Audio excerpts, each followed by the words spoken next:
We go. All right. Well, good morning, everybody. Welcome to 1 Million Cups. It is 9 o'clock on the nose, and we are going to go ahead and get started here in the Fairfax chapter of 1 Million Cups. Where's my little slide? Maria. There we go. All right. For anybody that's new, the Kauffman Foundation, we are sponsored by the Kauffman Foundation. They established 1 Million Cups as a way to help communities in the entrepreneurship and education to help people increase their opportunities and allow all people to learn and take risks to own their own success. So the other thing is cool. There are over 120 chapters across the country.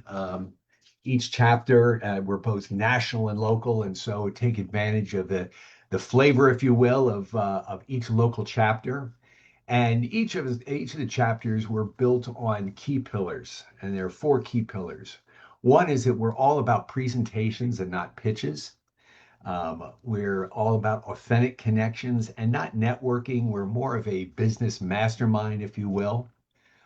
And we're also run by the community and for the community. So the other thing, which is really cool, is that we are both radically and intentionally inclusive.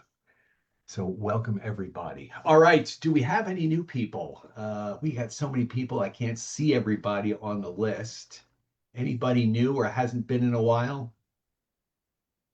I think we're good for now. We're good. All right. Excellent. All right. All right. Now, everybody, if you would, you know that we like to track our attendance. That helps us get swag and stuff from National. So if you would scan that QR code, that would be awesome. Take advantage of that. Make sure everybody gets registered. This code will come up a couple of times throughout the presentation, so we'll have the opportunity to do this again. We're shooting for we'd love to see an average of 30, and looks like we're gradually making our way there. So again, if you all would register, that would be awesome. All right, this doesn't happen by chance. Every Monday we spend a little bit of time organizing, and this is the group of organizers. And it could be you if you're interested in joining the organizing team. That would be awesome.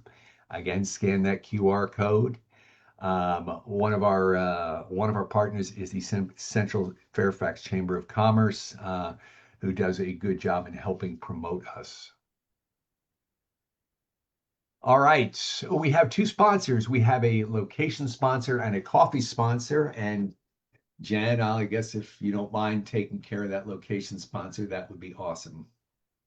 Of course, Mason Enterprise Center is where we meet in person the first Wednesday of every month. That is a hybrid meeting. We would love to see you there in person. We can give you swag in person. What is unique about Mason Enterprise Center? It is an incubator to over 100 businesses. They are actually at 94% capacity, which is basically means if you need office space or you want to have a place where you can get dedicated mentors, sign up now. I'm going to put a link in chat to their website. Eddie Hill is their director. He has been a fantastic partner to us. If you are interested in potentially being a speaker at Mason Enterprise Center, please let me know. They are beginning to outline fall programming, and so happy to help make that introduction. Again, Eddie Hill is fantastic. Do take a tour when you attend our meeting in the first week of August. They would love to show you around. With that, I'm going to turn it over to John Rutenberg. Thank you, Jen. John Rittenberg, cccSolutions.com. I'll tell you a bit about CCC in a minute, but first, let me promote the notion of being a coffee sponsor.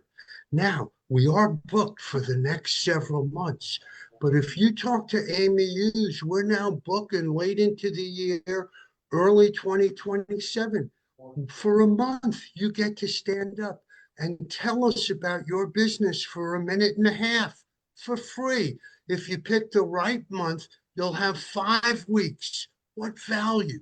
Okay, so please be a coffee sponsor. CCC Solutions helps you close more sales by using specific strategies segmentation, and automation. And based on what you sell, we help you free up 4 to 8 hours a week for you to spend time with your very best prospects. As a result, you'll close more sales with less hassles. John Rittenberg, CCCSolutions.com. Back to John Foster. Thank you, John. And John, I thought I was going to hear something about follow-up fatigue. You know, FUF is the only acronym I love. FUF stands for follow-up fatigue. Yep. Thank you, John. All right, moving on to how our meetings work. In just a minute, we're going to have Paul Pearson present, and Paul is going to present at that time. After he finishes, John's going to go ahead and moderate and give us the opportunity to ask questions, offer comments and suggestions. We just ask that you do that with kindness. I think everybody is kind individual in this group. So we'll look forward to that. Keep your mics on mute as well, just to keep down the background noise. So with that, next slide, and we are going to go ahead and kick it over to Paul Pearson at Endura. Or did I get that Endura? Paul, I'll let you pronounce it because apparently I have a problem. So take it away, Paul. Endurana. All right. Thank you, Paul. Go ahead. Awesome. Let's see. Do I have sharing permission now, or are you going to be doing it for me? You can share slides, yes. Okay.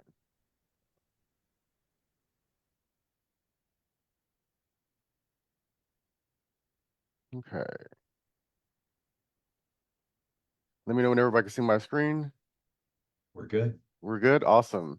Well, good morning, everybody. My name is Paul Pearson. I'm the president of Edurunna. Our tags are education, community, technology. My challenge question, I'm going to have my challenge question in the beginning and in the end. My challenge question is, which industry segment should we go after to place our interns and also sell our training services? So a little bit about us. Our mission is to use students and technology to strengthen communities. We create exciting ways for students to succeed in school and prepare for the future. This is my board of directors. We also have more staff members, but yeah, this is all of our board members on the bottom. So a little bit about this nonprofit. I started it in February 2021.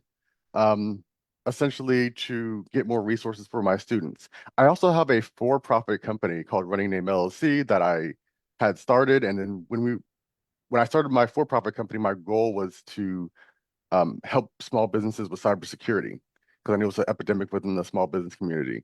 I soon learned that small business care more about marketing and services, so we started getting interns after that, and we had a flood of interns that wanted to work with us.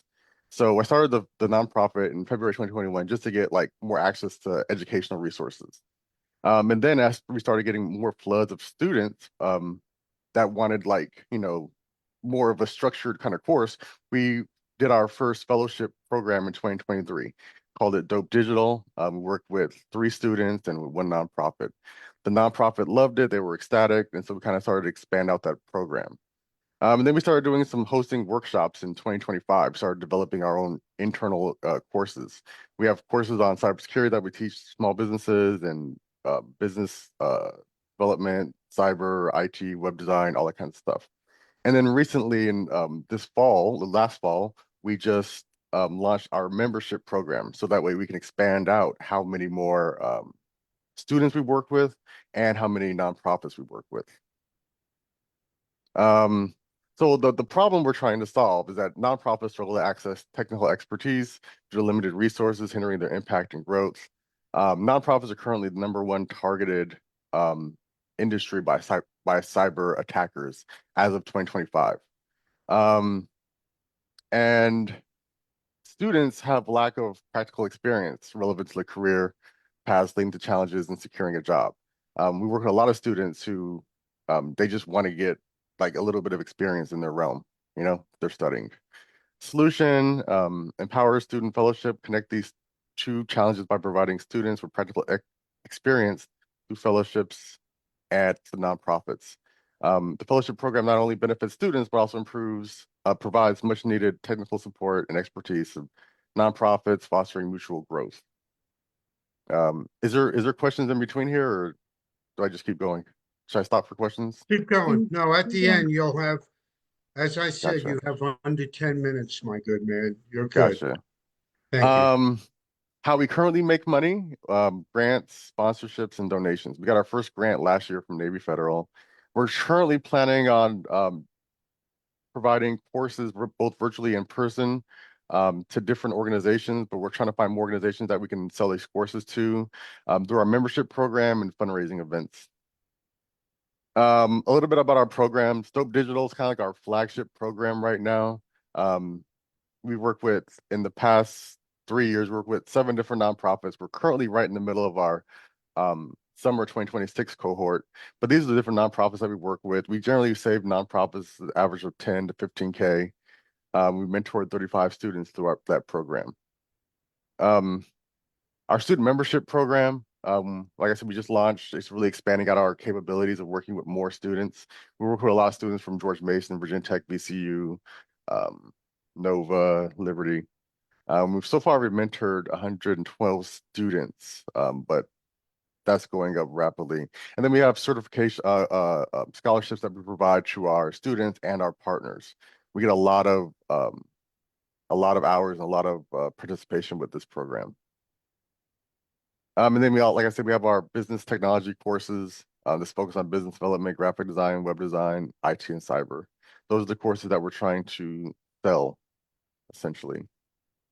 There's just some photos of me doing courses and events. I'll do speaking engagements at schools and like a lot of our students that we get in our program. They're part of different alumni, and they wanted me to do like speaking engagement there. Then I also talk to small businesses at variety of different events about cybersecurity and how to protect themselves. And now back to the challenge question again: which industry segment should we go after? Place our interns as well as sell our training services. Under 8 minutes, right? You're great, man. Yeah. Awesome. Thank you very much. A round of applause. Take a deep breath. Yeah. Okay. So the goal of our next 35 or so minutes, 40, is to let everyone ask one question at a time, and hands will go up. And as we've discussed, give very short answers so we have a lot of time for questions. And don't take notes because it's all recorded and you'll do great. And with that, I see Amy and then Dan Lender right now. And I saw a bunch of hands, which were more applause. So fantastic job. And let's roll. Amy, you're on mute. Good, go. Paul, thanks for the presentation. I think it's a fantastic program. Just for transparency's sake, I have 4 interns this summer. This rounds out my last 5 years of interns to 22. And they're fantastic. I am going to make a recommendation and suggest that you look at the food and beverage industry. I own a small candy company. You wouldn't think cybersecurity was an issue, but we're e-commerce based, and so many of them are. Plus, a lot of us hate social media, and the kids love it. I will wait to hear more from you and maybe circle back around. Awesome. Thank you. Great idea. Dan, then Steve, then Thank- Tom, then Melinda. Thanks, John. Thanks, Paul. Very good presentation. I come from the cybersecurity world, and so I think it's a great topic. And as you probably know better than me, AI is going to make cybersecurity even more important.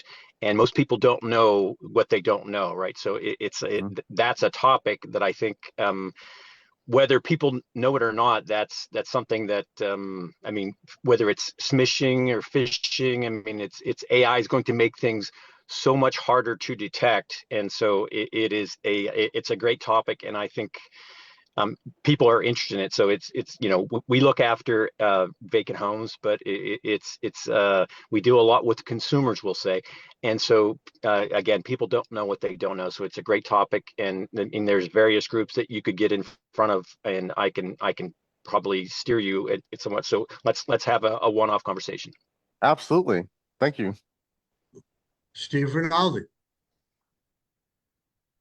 There's just a minor technical point. It seems like your offerings, a lot of your offerings of the courses particularly are on the internet. Okay, great. Use the word license, not sell. The reason why License. we do that is under copyright law.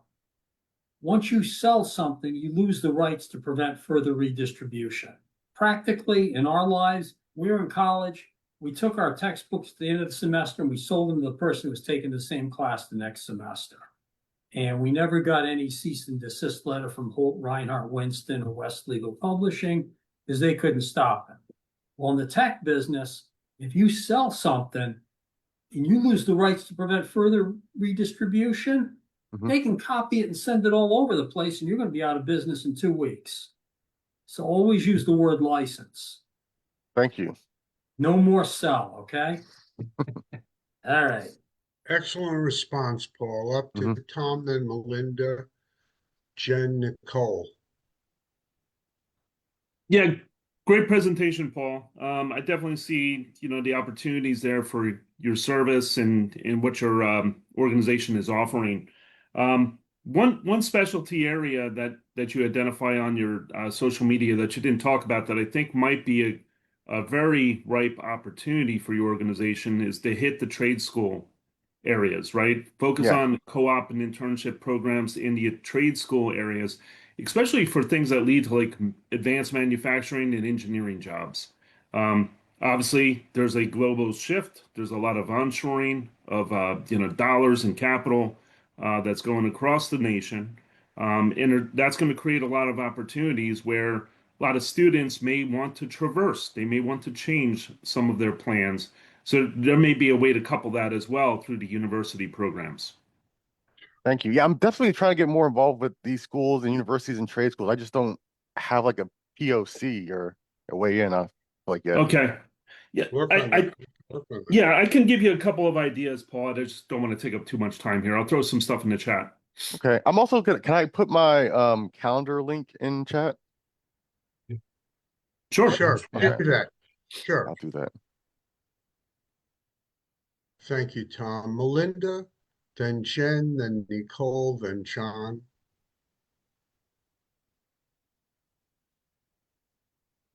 Melinda, you're on mute. Melinda, thank you. Thank you. Sorry.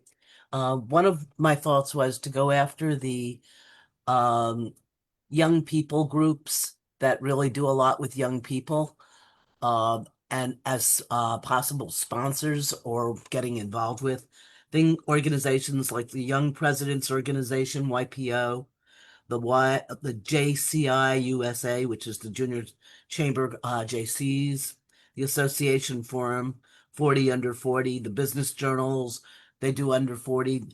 These folks may also be good partners for you to help you make more inroads into being able to help students since they are recent students, and also into the nonprofit arena. I can put a list of these organizations in the chat. Thank you. Thank you very much, Melinda. Jen is up. Thank you.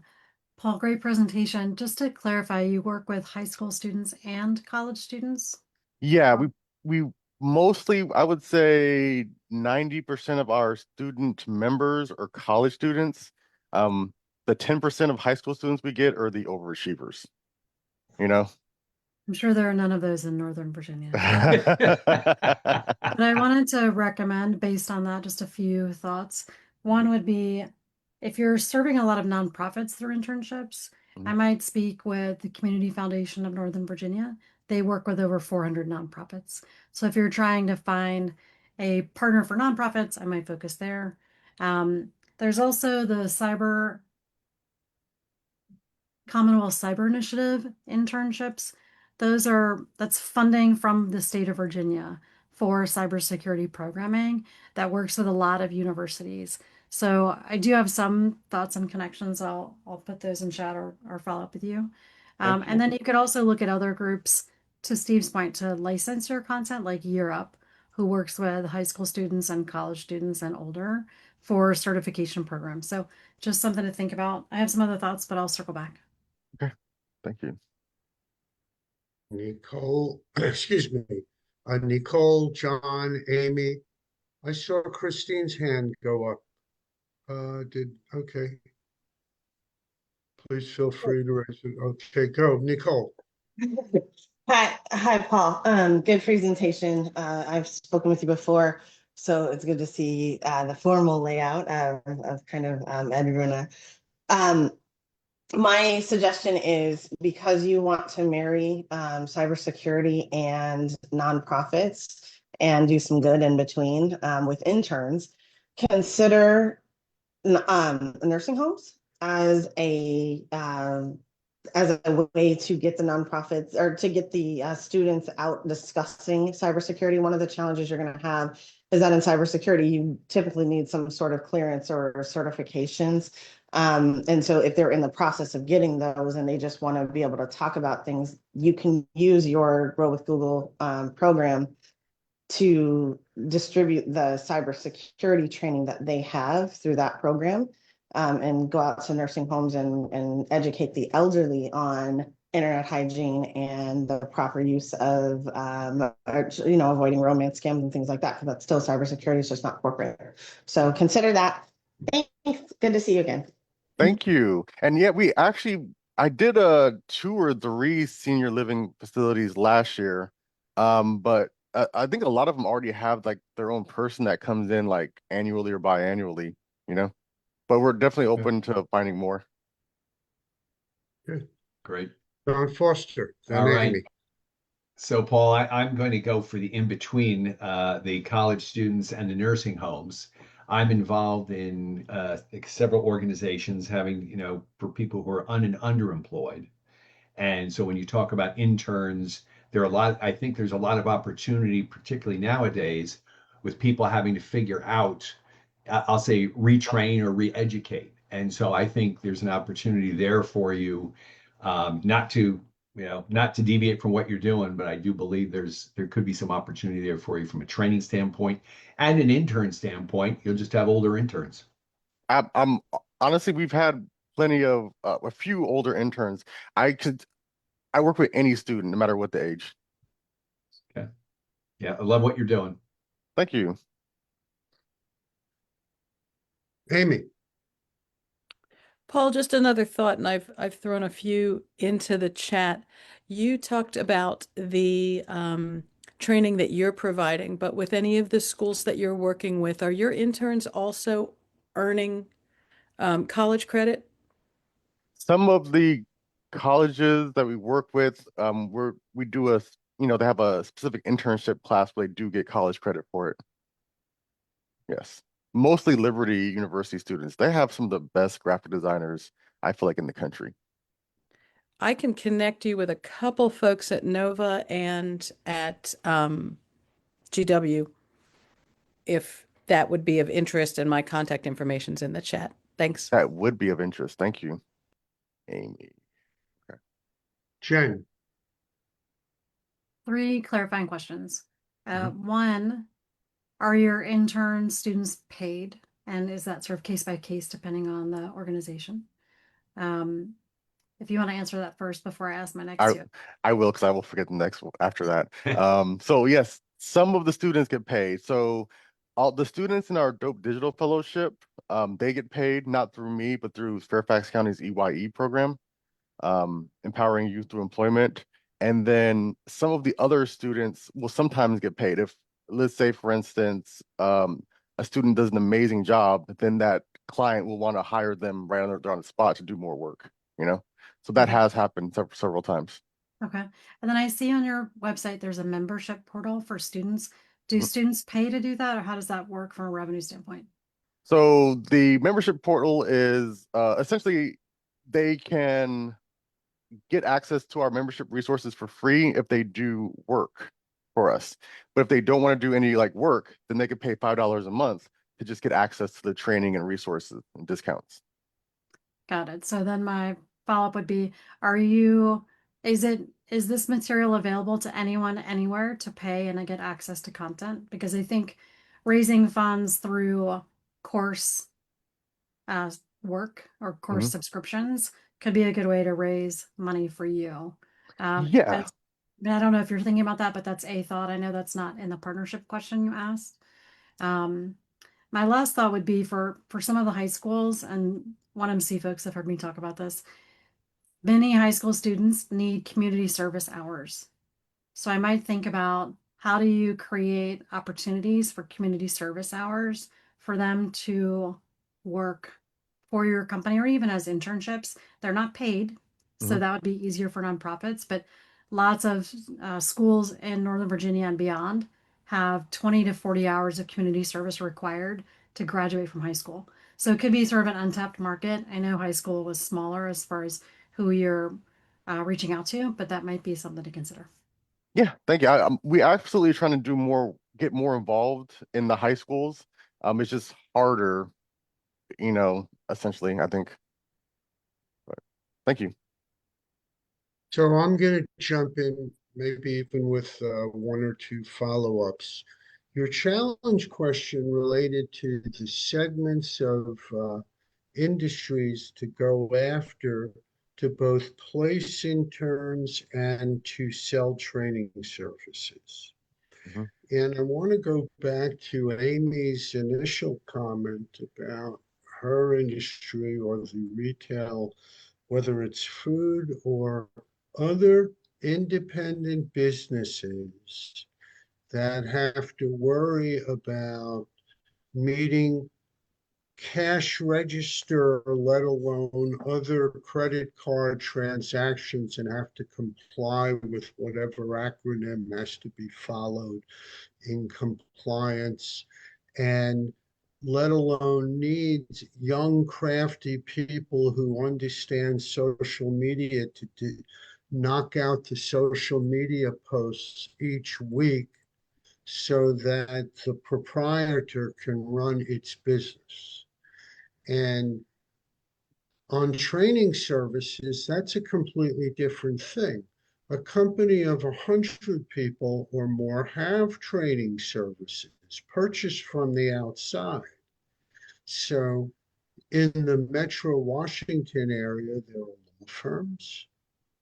Okay, now you're not going to train a 100-person law firm, but you might train the admin of a 5-person law firm. Absolutely. Yeah, so I want to give thoughts to those. Back to your challenge question of 2 different products, placing students, because that should be an easy sell to a company, even if 50 of 75, to get a crafty young person who's got this, that, and the other skill to work for some coolie wage, some relevant low wage, okay, or whatever wage. Okay. Other people have hands up. Mr. Lender, then I think it's John Foster. Go. Dan. Thank you, John. Paul, I deal a lot with the over 55 community population, and they're always looking for helpful content for the residents. I mean, there are no shortage of people that want to sell things to them for their homes, but expertise, and everyone has a smart device, and again, back to the cybersecurity, they don't know what they don't know. And I also have used the resources available at everything from public libraries to community colleges, and so that's another area to focus on. And I mean, to get people to sign up for classes, because again, people don't know what they know, but they know they should be concerned with cybersecurity. So those are a couple different avenues. And also, I wanted to throw in, both of my kids go to Liberty, and so I'm glad to hear you talk about Liberty. Yeah. I honestly, I'm learning so much about how the shortcomings of higher education by working with some of these students. Some colleges really don't care about what the students get or know after they graduate. Liberty definitely does. I'll vouch for them all day and night. I got into my best designers from there. So another thought that is in the uh, association world, they don't have a lot of resources. So cybersecurity is one of those things that they may look at technology solutions, but they don't have the people to staff them, or they don't. Again, they don't. They want to take advantage of the benefits, but they don't have the means to do that. So that's another area. And if and I'm thinking back about you're getting paid via grants uh, there's many ways that I could see that you could make money at this, right? So it is again, cybersecurity is going to do nothing but grow. Awesome. Thank you. Yeah, and we have explored like we've done a lot of courses, cyber courses at a number of them at uh libraries in Prince William County. We're trying to also get a deal right now. We're currently talking with Fairfax Public Access and Fairfax Public Library. It's about teaching the courses. That's probably not going to materialize till like later this year. Sure. Very cool. John Great. Foster. Great, thank you. I'm back again. And of course, the other subject that I can't help but to mention is LinkedIn. And looking, Paul, I'm just curious from a LinkedIn perspective, what you're doing. There are a couple things that I see, and I think from an internship standpoint, LinkedIn is a way for everybody really to take advantage and advertise themselves, the courses that they're taking, that sort of thing. But I'm just curious what you're doing on LinkedIn relative to, our discussion today. I mean, we advertise. LinkedIn is probably like the platform that I utilize the most. So we do have definitely advertise our courses and when we're hosting stuff on LinkedIn. Mhm. I'm not sure what more I can do on there. Honestly. Well, just from that standpoint, I think in looking at your page, you've got two companies, the profit and nonprofit, and I think there's some opportunity there to leverage LinkedIn more. Okay. So anyway, but that can take that offline, but just wanted to point it out because I think it's you've got some more opportunity as well as for your students. I teach a class at George Mason twice a year to graduating students. And the number of students out there that aren't doing what they really need to be doing, to your point around, getting experience in internships is a challenge. But yeah, I would definitely look at look further into LinkedIn. Gotcha. Yeah, we do definitely teach our students how to utilize and sign up for LinkedIn. Okay. And then one of our board members, she was a chief federal judge for like 15 years, and she helps them with resume reviews and setting up their LinkedIn accounts as well. Great. Okay, I recognize Rutenberg with I want to make an introduction. It's amazing no one else mentioned. You mentioned nonprofits. Mhm. Michael Butera is a regular participant of 1 Million Cups. He's not here today, but he specializes in the nonprofits world. So as a follow-up, I will make an introduction to Michael for you, and that'll just make sense. Awesome. Thank you. Yeah, of course. Jen is up. I was curious, Paul, if you've partnered with any chambers or like I'm a member of the National Association of Women Business Owners. Small businesses really do look for interns. And I think there's an opportunity to figure out which small business organizations to partner with. But I highly recommend identifying a few, whether it's the Black Chamber, Hispanic Chamber, Reston Chamber, Dulles Chamber, Central Fairfax Chamber, we can connect you with. But I'd be curious if you've gone down that path. Yeah, so my for-profit company is part of the Virginia Black Chamber. We're trying to get EduRunner into some chambers. We're part of the Prince William County Human Alliance, but we get into that for free because we provide the members with services. We don't have a lot of funds. We're trying to raise funds to become part of the Prince William County Chamber. But we're definitely interested in getting more involved with the chamber. We just don't have the funds to join right now. But we're always open to creating, some kind of trade-off or partnership, That's an excellent idea, by the way, because they'll tell you they're short on funds also. So if you can provide service and it's through the interns, that's a win-win and a story that can be told. Melinda and then Sandra. ASAE, the Association for Associations, puts on a trade show every year. You could be a speaker on the cyber security aspect for associations and talk about your intern programs and other things, and you should also have a booth there. Awesome. Yeah, I would It's love to do that. December. Yeah, it's in December. If you need help finding it, let me know. My You contact. said It's AC. ASAE, and I'll put it in the chat. Thank you. And I Great. hope you can understand the chat. I've been taking notes. Thank you. Yeah, there's a lot of stuff I have to go back and read. Sure. You get it all. Yeah. Sandra's up and then Nicole. Okay, I have a question for Paul. Mhm. Is your main challenge associated with funding right now or with opportunities for your interns? Because that will then dictate which strategy you choose first for plan of attack. My main challenge is funding right now. Okay. So then if it's funding, then focus on how you can generate funds more quickly and from which sources, and whether it's going to be seeking clients to work with where they're paying you to find interns to do things, or clients that specifically can use the services that you bring to the table and then charge fair market value for it. That's what I'm trying to figure out, like organizations that want to pay us for access to interns. We want to create a pipeline for businesses to get access to our students.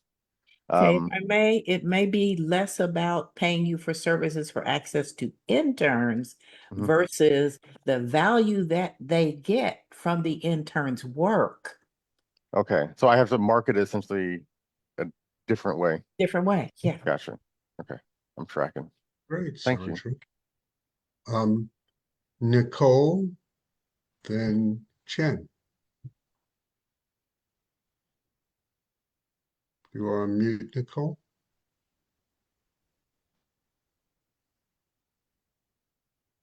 Nicole, all right, let me go to Okay, there, sorry. I couldn't find my button disappeared. So I was gonna say, before you said the last answer, I was going to suggest the small businesses and actually getting in there and teaching them about, so everything that folks have said, you kind of said somebody else is doing it. But we're in the age of AI right now, and so you have lots of opportunity, endless, in fact. So find a niche within AI that matches to all the little things that you want to do, such as cybersecurity, and then focus on small businesses and providing those interns as a resource to small businesses to fill that need. So when you're talking about cybersecurity, all these businesses, I would put money on it. And 80% of the folks here are enjoying the heck out of AI and not caring at all about their privacy and their data. And so when you start talking about that and actually educating on it, I have had like 5 people in the last week who have been hacked because they put their AI into, or they put their credit cards and other stuff into some random AI tool that would just look really cool. So, the education is necessary right now. And I think that, you have the means to do it that is low cost for businesses, but yeah, they can pay $250 to like sign up for a month of conversation with different interns every week or something like that. So you can come up with a strategy. I agree. Okay, thank you.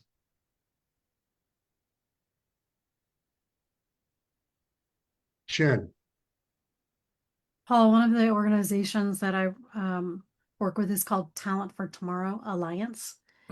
It is a umbrella nonprofit that Year Up is a part of and several other organizations. Sometimes I think joining something like that or they have corporate partners who have built a intern pipeline with Talent for Tomorrow. And so I'm happy to make an introduction, but I might think about, is there a place where you can fit into an existing ecosystem that's providing internships? So the Talent for Tomorrow Alliance is definitely one, because you've already got people coming there. I think what I heard Nicole say, and I just want to re-say it in case I misunderstood. It is possible that if you're working with HR organizations or maybe certain small businesses, to have a subscription-based model for businesses to always have access to talent. Right? Yeah. That is effectively how the Talent for Tomorrow Alliance works, but it's for big companies like Capital One. But I would Gotcha. think about what that might look like for a small business, because it is hard to find good internships. One thing you could do is go on LinkedIn and see if you can find small businesses who are posting for internships, because they already know what they're doing, sort of, maybe, but they may not have access to your talent pipeline. So just Gotcha. something to think about. Also on LinkedIn,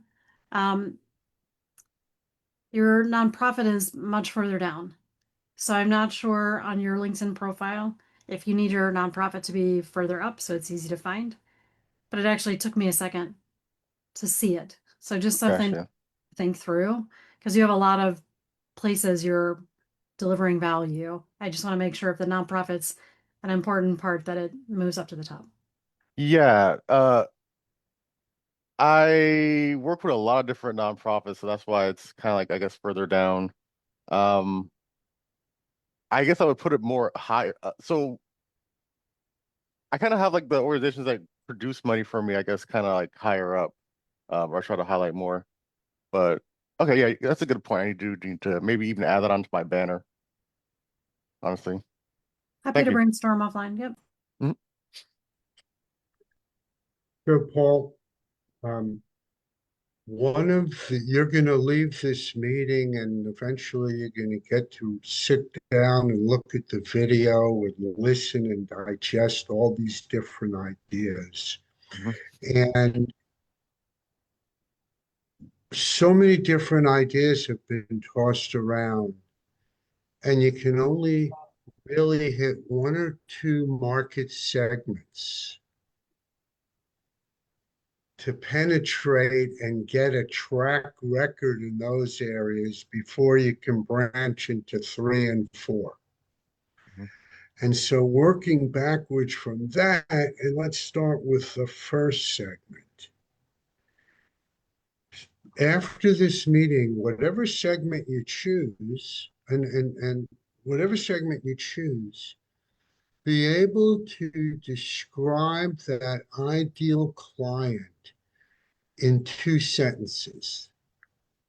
And it's hard.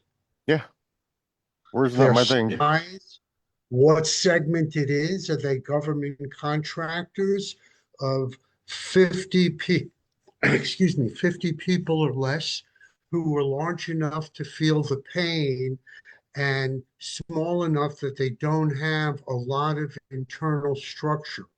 They may be using a managed services company as a third party network manager, so to speak, and computer manager for their company. They may have a office manager slash HR manager, etc. But they also have lots of whatever is the ideal customer for the first segment. Write it down in 2 sentences before you even go to segment 2. And one of the uh, lessons we've seen through 1 Billion Cups is that definition is really a challenge. So uh, my my suggestion of the day, take it for what it's worth, Mhm. is get real specific. Start with segment 1, and you could probably bend me a little to be doing 2 at once, because there are some options. Okay, thank you. Jen. Sandra brought up funding potentially being your biggest challenge. I guess when I look at the website and I see your sponsors, are those the best types of packages that you're looking for funding? So do you need more sponsors? And if so, you have some great sponsors. I would love for them to do a video testimonial on why they've invested with you. Maybe that would inspire other businesses. But I know, like Heather Pressler from Blue Hookie, like she has got a great following. If she were able to do a video and say, here's why I'm a sponsor, that might inspire others to become sponsors too. So I would just think too about how are you leveraging the people who are already engaged to amplify your message and your ask for funding. Gotcha. So we do have a testimonial from one of our funders who ended up joining our board as well. Darren Foster. He was one of our Dope Digital nonprofit recipients for the DMV Boat Owners Association, and he was so pleased with it. Afterwards, he donated money and joined our board. That's we have- beautiful. yeah. Adding So- video in for storytelling would be a great strategy, whether it's from your students, your sponsors, your board members. I think right now that storytelling piece is missing. Gotcha. I'm gonna put a link in chat for the that particular video I was talking about. That's cool. So, Paul, when listening, you really have three markets to which you are selling. Okay. Funders, let alone placement, let alone training services. So you have to really think through your whole process. I think if there are no other hands raised, we're ready. Actually, John, we have a question from Scott Alford. Great. Sorry. Yeah. Paul, I'm not going to put on my deeper voice. I'm just going to pretend. I'm happy to. Oh, can I'm you do it, happy to Scott? just Oh, yeah, jump in good. really quick. God, Oh, there he is. Paul, just to give you a little bit of context, I have a background working in 501c3 nonprofits. I currently work with a hedge fund, so that's a little bit of a different, taking a little bit of a different path. But I wanted to see, are you local to Virginia or Maryland, or are you a nationally registered nonprofit with the IRS? We're a 501c3 nonprofit, yes. Registered here in Virginia. Have you done your Form 1023? Maybe? I don't know. Okay. The reason I ask is that changes the kind of funders that you can pursue and the kinds of dynamics. So if you can get back to me on that. Oh yeah, the nonprofit status for 501(c) tax exemption. Yeah, we do have that. Okay, perfect. So there are a lot of opportunities that are available to you. Happy to download offline in terms of the kinds of funders you can work with. And I think there actually would be a number of foundations that would be interested in this kind of project and product, especially foundations that are related to a lot of the emerging tech groups that are really interested in finding ways to support nonprofits who are developing talent and talent pipelines. So might be something to download offline about. Yeah, absolutely. You can you can shoot me an email. You can set up a calendar meeting on my link. We have definitely we've applied. I don't know how many grants. There's so many different organizations. The only actual grant that we got was when we were told to apply for like a specific grant and that we will get it. But we're still trying to like find those relationships. But we have applied for quite a few grants from, organizations that align with our mission. That sounds great. I'd also pursue corporate because that's another direction that you may not have thought about as strategically. And especially if you're able to work with, say, the Walmarts or the Amazons of the world, you'd be surprised the number of opportunities that they fund, even in small amounts, to watch like smaller emerging 501c3 groups. Yeah, I definitely need to find those contacts. And whether it's Amazon, Google, I feel like Google would love us because we teach pretty much all Google products, you know?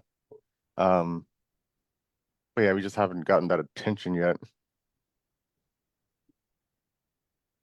Got Jen with her hand up. Yeah.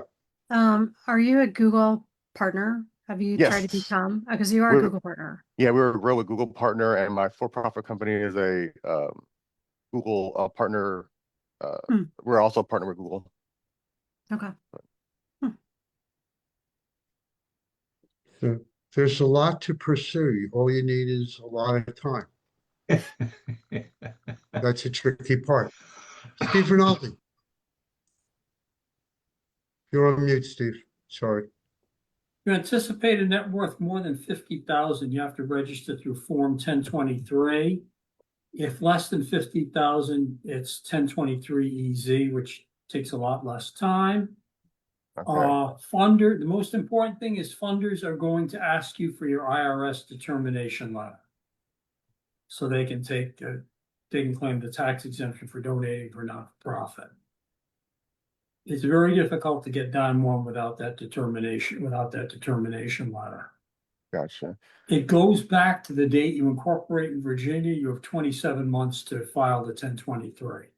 Yeah. So I did make like I said, we were about 5 years old, so I definitely Okay. did get past that phase. I actually did All lose right. the 501c status for like 3 months, but then we got it back, and we don't file a 1023, we file the 990 EZ because we haven't made over 50K Right. yet. Right. All right. Once you get over 50K, then Yeah. Okay. All right. Good. So you're 1023 easy and then 990 easy. All right. Okay. With that, if we can have the slides come back. And Paul, it's our tradition as the very last question we ask is, what else can our 1 million cups community help you with today? I feel like I got a lot out of this, and I will probably get a lot afterwards as well as far as follow-up conversations. They will definitely be overwhelming for me for a little bit, but I I can't think of anything else at the moment. No problem. So thank you so much. A round of applause to Paul. Put in a lot of work. You were really responsive and stayed on top of it as you juggled the many priorities over the last couple of weeks. So appreciate you, Mr. Pearson. Thank you, buddy. Thank you. It was a pleasure to be here with everybody. Yeah. Back to Mr. Foster, right? Thank you, John Rutenberg. Yeah, wonderful meeting. Thank you again, Paul, for presenting and the opportunity to learn a bit more about your company. So next week, we've got Engendra Santi doing presenting Blinds Elite. And so as you saw this morning, this is low stress, easy, fun, get some great feedback.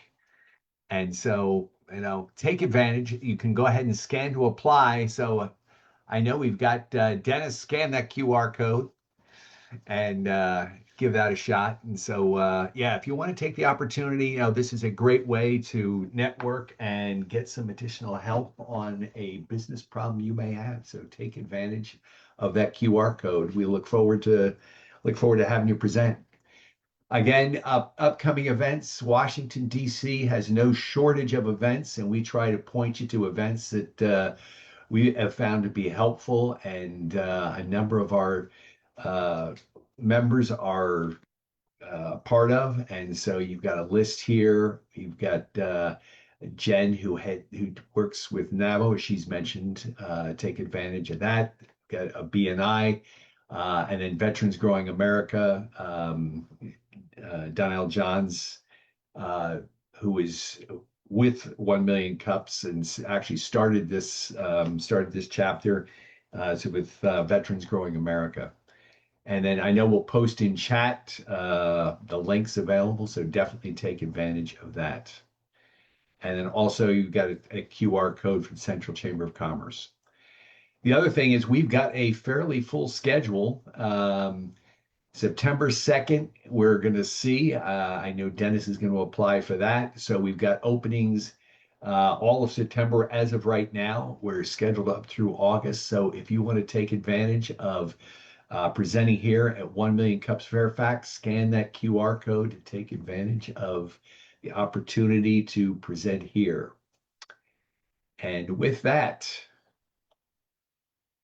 we try to make it easy, so scan this. You'll find all the links to help promote 1 Million Cups of Fairfax. Scan the QR code to take advantage of a way to connect with the various platforms. And with that, stick around. We have about 5 minutes here, so it has been awesome. Great to see everybody. Thanks again, Paul, for presenting. And always good to see everybody.